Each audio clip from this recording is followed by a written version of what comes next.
What is going on, everyone? My name is Andy. Welcome back to another FPL video. In this one, it's transfer tips for Game Week 9. So I'm going to go through some of the popular players people are starting to put into their squads or take out and discuss whether they are good moves or not. So if you enjoyed the video, make sure to give it a like. If you haven't done so already and you have been enjoying the content, make sure to hit that subscribe button as well. Rate 5 stars if you listen on podcast, and let's get into it. So let's start with William Saliba, who picked up a red card against Bournemouth in Game Week 8 and will now miss Game Week 9. He's been sold by over 350,000 FPL managers already this week.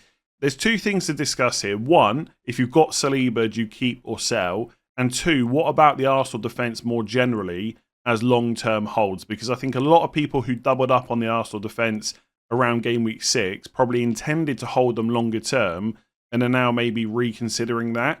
And I think because they haven't kept a clean sheet against Leicester, Southampton or Bournemouth, and now they're missing their best defender for the Liverpool game, the next 6 game weeks all of a sudden look a lot worse than they did before.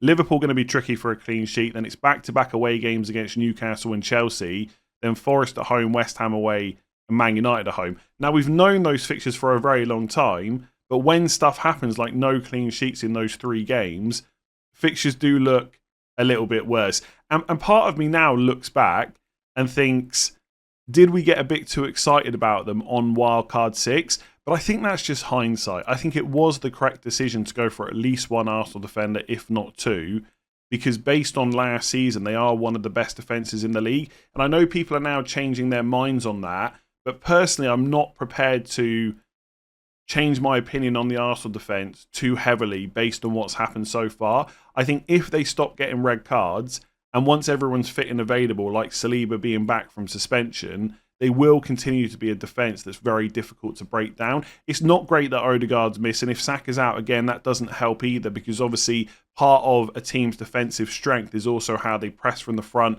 win the ball back, etc. But I think long term, we shouldn't panic too much about the Arsenal defence. And I guess the key question is, if you do sell them, where are you going? Like, I think a lot of people want to go to Gvardiol, and I'm going to talk about him a little bit later. I think that's fair enough.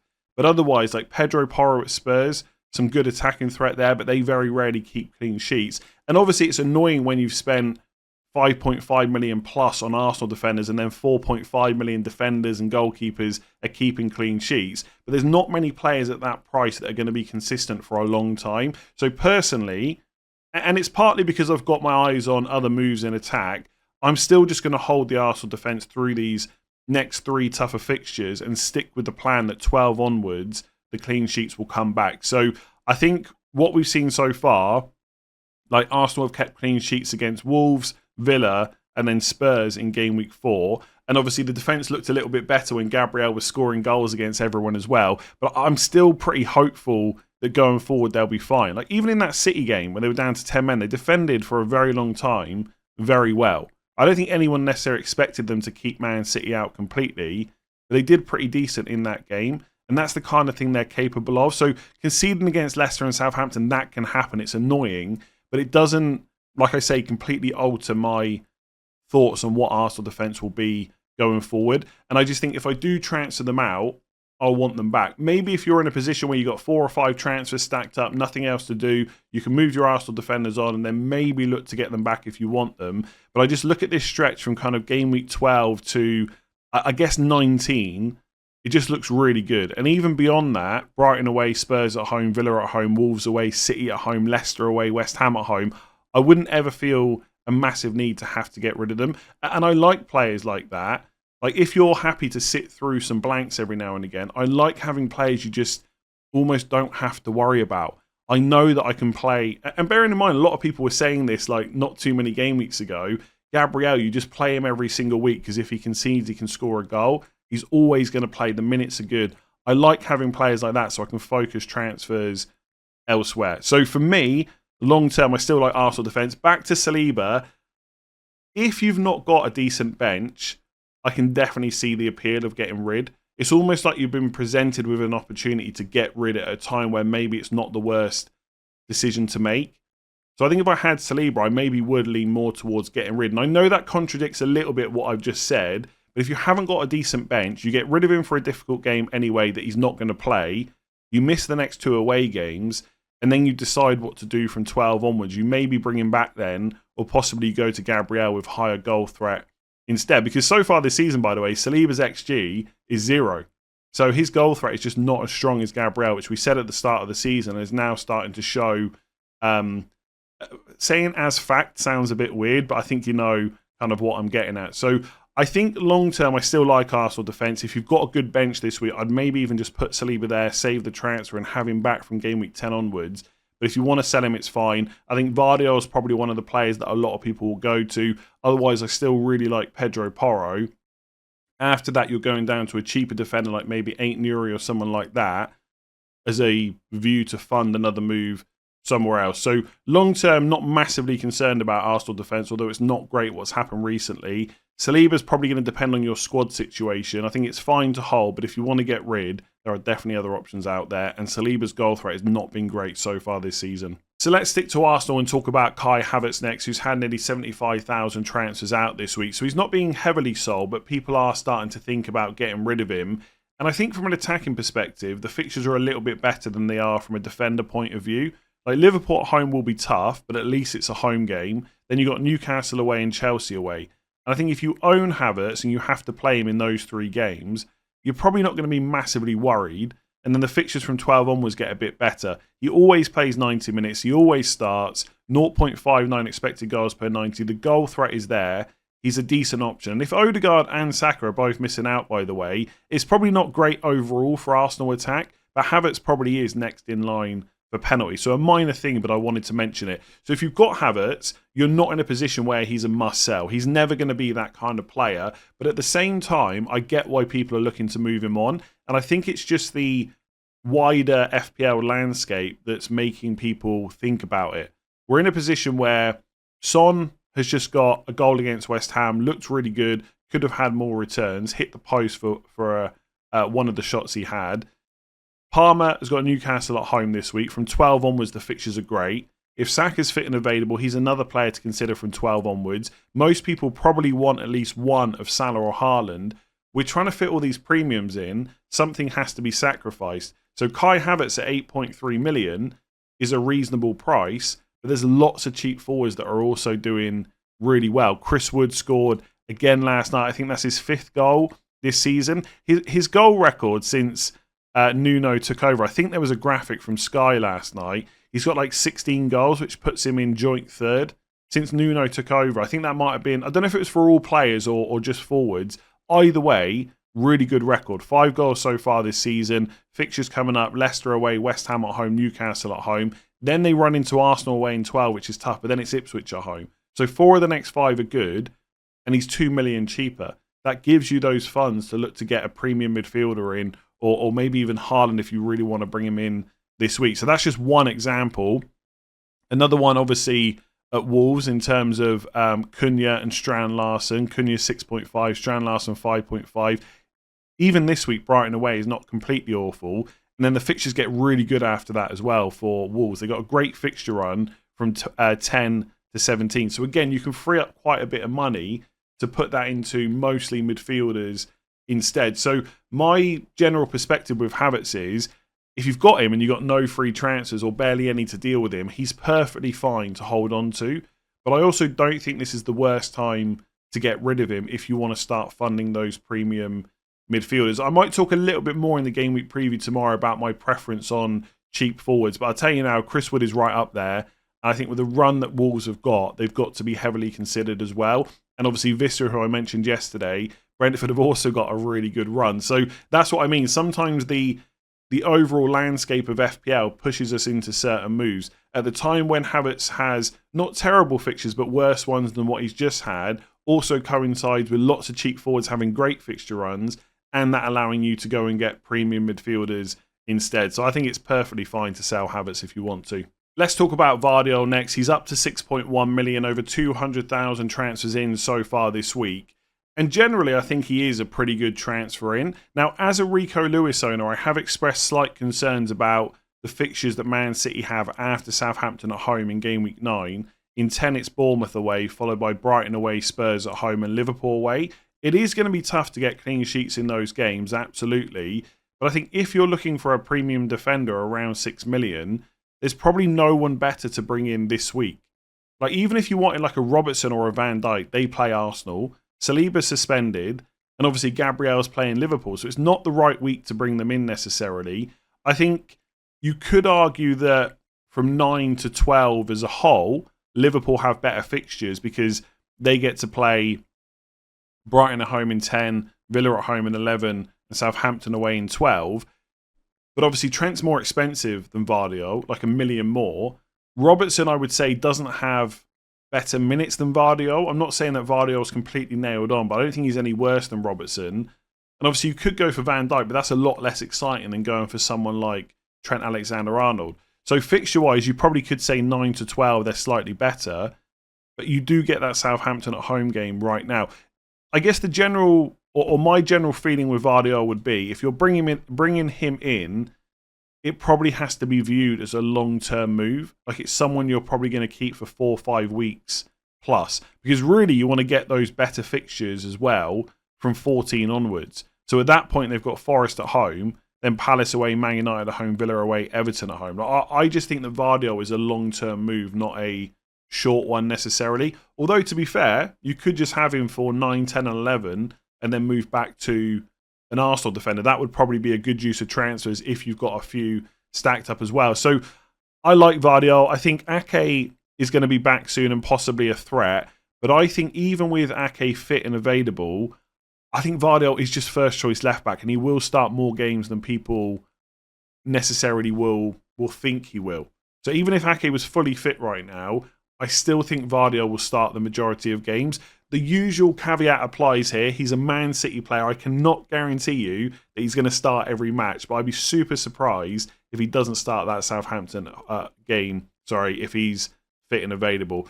So I like him. Don't be surprised if at some point in the future he gets benched. Don't be surprised if Man City don't keep clean sheets between 10 and 13. But he's obviously got that goal threat. He's shown that in, scoring 2 goals in the last 3 games. He does get forward for corners as well. He's still not necessarily that marauding left winger we saw at the end of last season, but I don't think it matters. He still gets forward. The numbers show that. So I like him. I won't be bringing him in myself because, like I said, I'm happy just to keep hold of the Arsenal defenders ready for their better fixtures later on. I don't have the money to upgrade anyone else. I might sell Rico Lewis because of the fixtures, but that's more so because I'm a little bit more worried about his minutes going forward. I still think Gvardiol is a decent enough transfer in. So let's move on to Luis Díaz next, who dropped in price overnight from 8 to 7.9 million. And I said on yesterday's video that I think at this point he's probably someone to look to sell, but let's discuss it in more detail. So I don't want to move the goalposts too much. I still think if Arne Slot was putting together his best Liverpool 11, that would include Díaz ahead of Gakpo. But also that doesn't matter for FPL, because Slot has shown that he's clearly prepared to play Gakpo if he needs to. And for me, that would be a worry moving forward. Like, Díaz hasn't started either of the last 2 games. Now, some people have said, well, he didn't start against Chelsea because it was after the international break, and that's fine. That might have played a part in the decision. But then there's another international break in 3 weeks' time, and it's between game weeks 11 and 12. So if Díaz is susceptible to miss games after international breaks, you're possibly, and it's not a guarantee, but you're possibly going to lose the Southampton away game in game week 12, the best fixture that Liverpool have over the next 4 game weeks, which isn't ideal. And you could say, well, he played in game week 4 after the first international break, but if we remember, Arne Slot said after that game that he had intended to play Gakpo. It just so happened that Díaz had come back in a fitter condition, basically. So it looks like he wanted to play Gakpo after that international break. He did play Gakpo after the last one, and now there's another one coming up. So Díaz might miss that Southampton game. But that's not even the end of it in terms of rotation, because game week 7 wasn't after an international break. It was just that Díaz had played midweek in the Champions League. And that's the problem you've got moving forward. There's going to be a time when Díaz plays in the Champions League and then also plays in the Premier League. It's already happened this season. You're going to be worried every time he plays midweek. You're not going to have that guarantee that he's going to play at the weekend. And the problem is, it's not a case of 90 minutes or 0. It's a case of 70-ish minutes if he starts, and then a cameo of 20 to 30 minutes if he doesn't. And that's happened in the last couple of games, and he's got 1-pointers. So for me, and you could say it's a little bit of bias, but I'm pretty consistent on this, I just don't like players you don't know if they're going to start. I just feel like eventually they always end up being a headache. And someone commented on the video yesterday and said, you think Díaz is a sell when he's on 55 points, but you're keeping Fernandes when he's on 20. But we're looking forward, not backwards. And without getting into a conversation about Fernandes, it's a bit like the same reason I like Gabriel for Arsenal. They're always going to start. I never have to worry about them. If I have a transfer spare to get rid, then I will. Otherwise, I just leave them in because I know they're always going to play. I think with Díaz, maybe he does start against Arsenal. That's a terrible fixture. You're then hoping that he starts at least 2 out of the 3 of Brighton, Villa and Southampton, and you can't guarantee that. So I wouldn't necessarily look at Díaz as a must-sell, but I think if you've got a spare transfer, that's a very good use of a transfer to get rid of him before a tough match against Arsenal away, where he could miss that Southampton game after the international break. And if he misses one of Brighton and Villa as well, that really doesn't look great, right? If he misses 2 of the next 4, and 2 of them aren't the Arsenal game, that's just not worth nearly 8 million. So I personally think I would get rid. In terms of who to sell him for, that obviously depends how much money you've got. If you can shift funds around in your team in a way where you can upgrade Díaz to like a Son or a Palmer, I really like that move. That's something I'm going to consider for Bruno Fernandes myself this week. If you need someone a little bit cheaper, in and around his price, I'm just going to order these midfielders by price. I wouldn't go for Foden, 9.2 million. I said that last week. I'm remaining consistent. You just can't guarantee he's going to start. If I was predicting the Man City team against Southampton, it would probably have Foden in it, but I really wouldn't put too much money on that. And then the fixtures afterwards are not terrible, but they're not amazing either. I just wouldn't go there.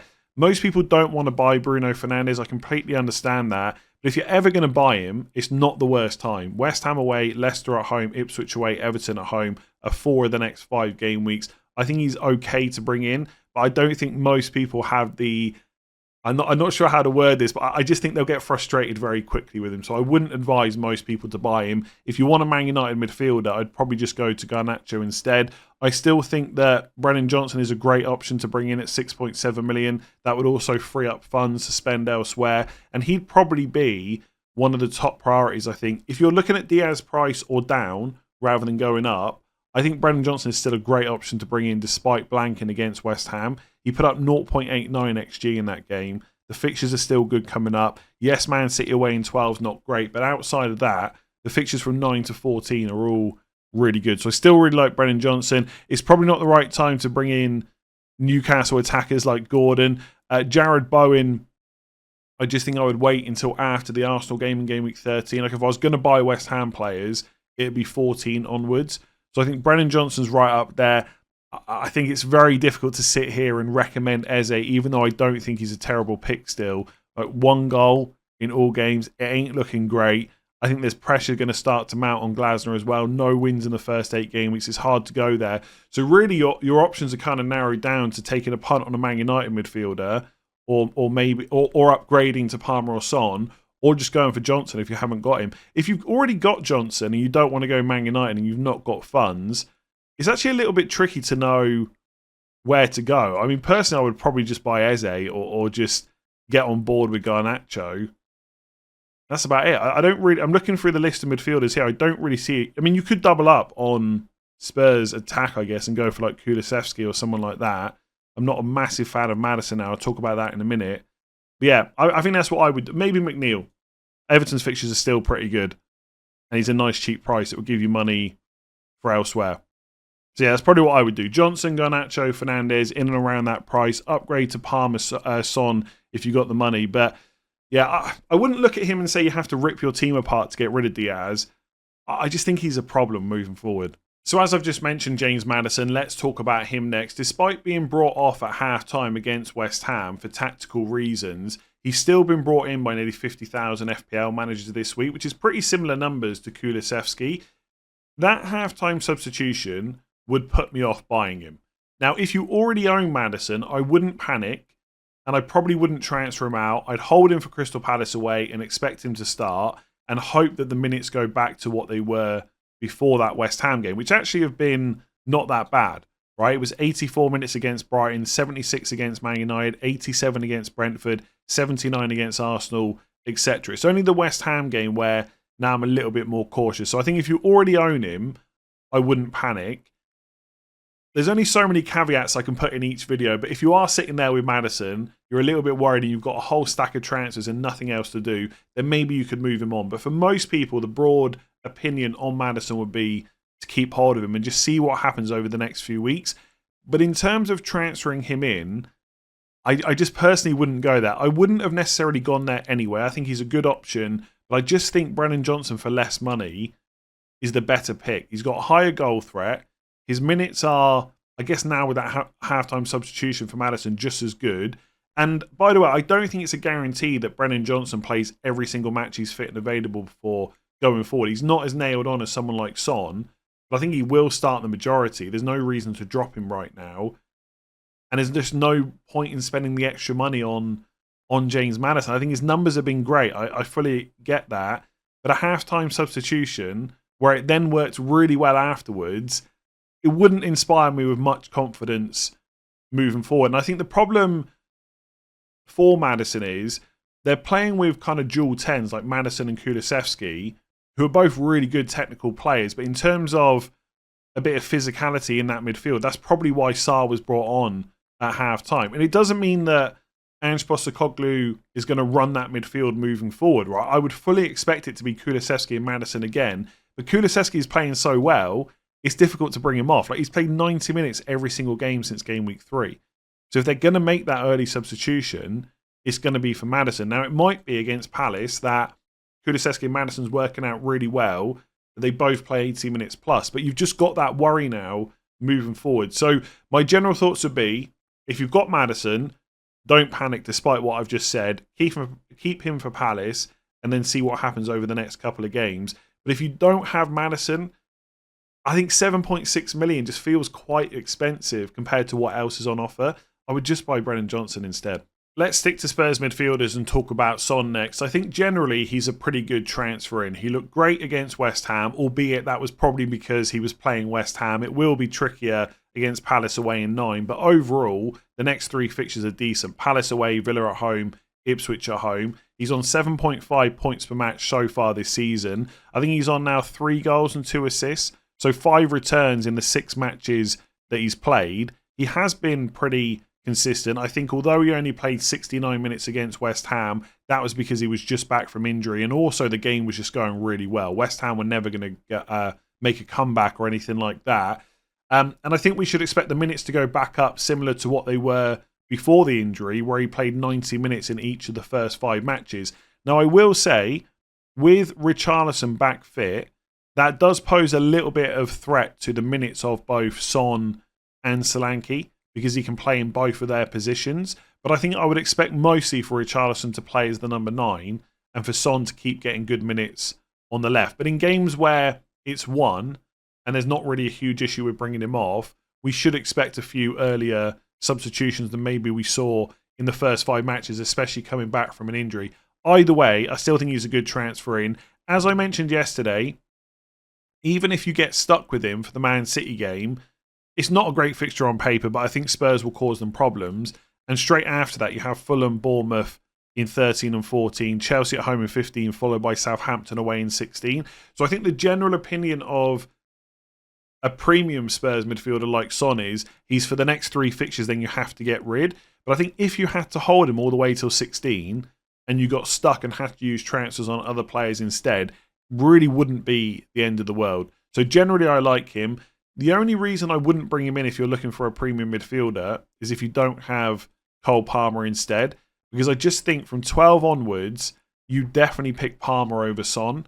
I think because he's got Newcastle at home, if you're limited on the amount of transfers you have, you probably just get Palmer and don't then have to make another transfer later on. I think next 3 fixtures, I would probably favour Son more for points, but I think I'd rather save that transfer. If you're someone, again, sat there with 3-4 transfers, you probably go Son for the next 3, then get Palmer in. But I think for most people, you just get it done now and get Palmer in instead. But in isolation, I think Son is a great move. He's not suddenly essential after that West Ham game or anything like that, but the next 3 fixtures are decent. So who would have thought at some point this season Michael Keane would have over 100,000 transfers in? But that's exactly what's happened ahead of game week 9.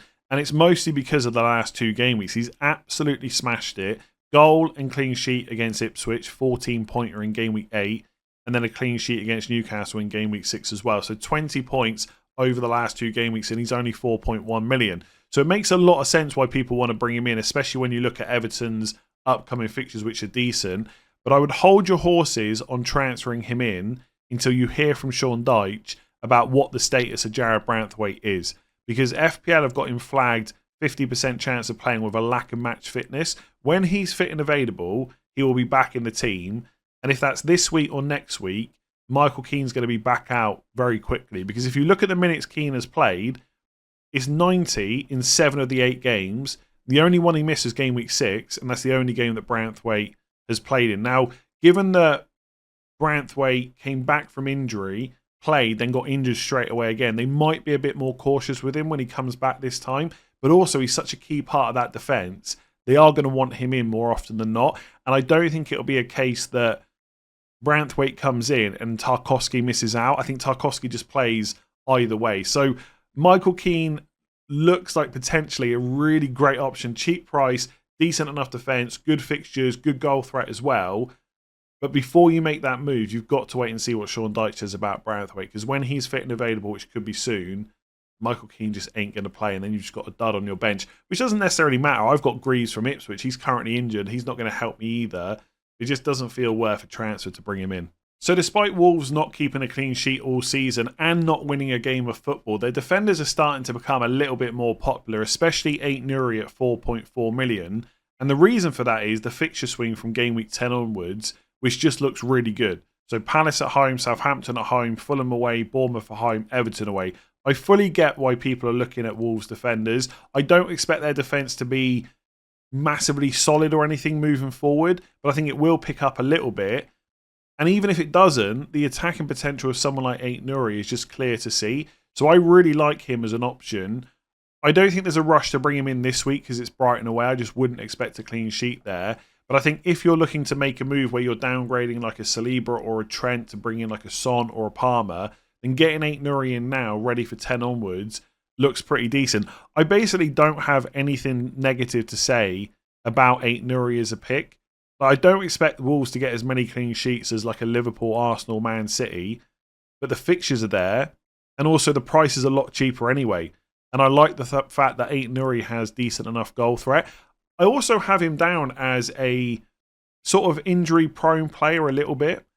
But actually, when I looked at the minutes from last season, he didn't miss a huge amount of games. Like there's the odd game where like Villa in game week 8, he only played 45 minutes. He played 19 against Fulham, then he wasn't in the squad for 3 games. But actually, when you go through it, he played a lot of matches last year. He's clearly first choice. When he's fit and available, he's always going to be in that 11. Yes, he's susceptible to being subbed off early, but if they've got a clean sheet locked in, you're just not going to be worried about it. So I just think that Aït-Nouri is a really solid pick. Some people might be looking at Semedo now, which is fair enough, but he's 4.5. I don't think he's worth spending the extra on. If you look at the stats, I've got these on Fantasy Football Hub, 7-day free trial, 30% off at the moment. If you want to check it out, links in the description below.